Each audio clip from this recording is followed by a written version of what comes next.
오늘 있었던 정치권 뒷이야기를 살펴보는 정치 톡톡 시간입니다. 정치부 안보람 기자 나와 있습니다. 어서 오십시오. 문 대통령과 이재명 민주당 대선 후보가 16일 만에 만났습니다. 과거 대통령들은 어땠습니까?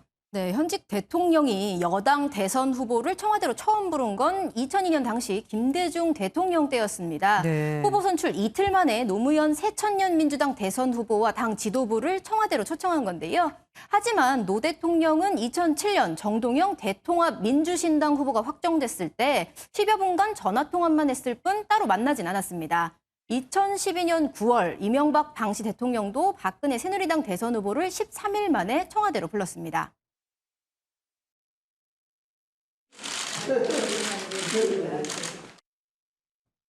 2017년 대선 때는 박근혜 전 대통령이 탄핵으로 물러난 뒤라 여당 대선 후보와 대통령의 만남 이뤄질 수가 없었습니다. 네. 과거 경선 때하고는 비교가 안 될 만큼 두 분이 오늘 화기애애했다고 들었습니다. 네, 그렇습니다. 장소부터 남달랐는데요. 2002년과 2012년 청와대 접견실에서 인사를 나눈 것과 달리 오늘은 상춘제에서 만남을 가졌습니다. 이 후보는 지난 2017년 경선 당시 문재인 후보를 강하게 비판한 것에 대해 그때 모질게 했던 거 사과한다며 4년 만에 회포를 풀기도 했고요. 대권에 대한 의지를 밝히기도 했습니다. 네. 이 짐은 현 정부가 지는 것보다는 다음 정부가 지는 게 더 클 것 같다. 그 점을 좀 말씀을 하셨고요. 이재명 후보께서 농담 삼아 그 짐을 제가 질 수 있으면 좋겠습니다라는.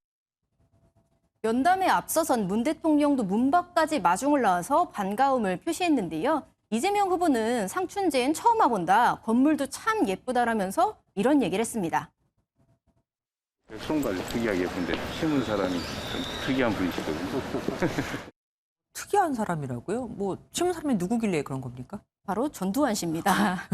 이 후보가 말한 특이하게 생긴 백송은 1983년 전두환 당시 대통령이 식모기를 기념해 상춘제 앞에 심은 1945년생 소나무였습니다. 네.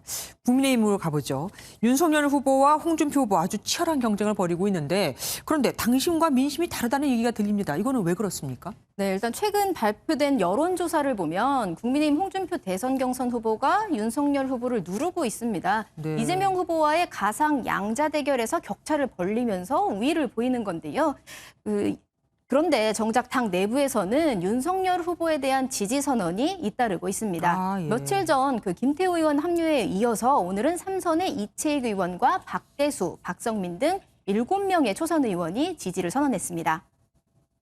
윤석열 후보로 똘똘 뭉쳐 힘을 모으고 또 모아야 정권 교체의 열망을 비로소 이룰 수 있습니다. 네, 참고로 국민의힘 예비 경선은 일반 국민 여론조사가 70%, 당원 투표가 30%였는데 이번 본경선은 50대 50입니다. 의원들의 움직임 어떤 의미가 있는지 전문가 얘기 들어봤습니다. 의원들은 왜 거기에 붙었을까를 보면 핵심 당원들의 분위기가 홍준표 가지고는 안 된다. 당심에 있어서는 윤석열 후보의 지지세가 아직까지는 견고하다. 오늘 국민의힘에서는 후보들이 대통령, 그러니까 박정희 전 대통령을 참배하지 않았습니까? 그런데 거기 한 사람이 안 보였습니다. 윤석열 후보는 왜 안 갔대요?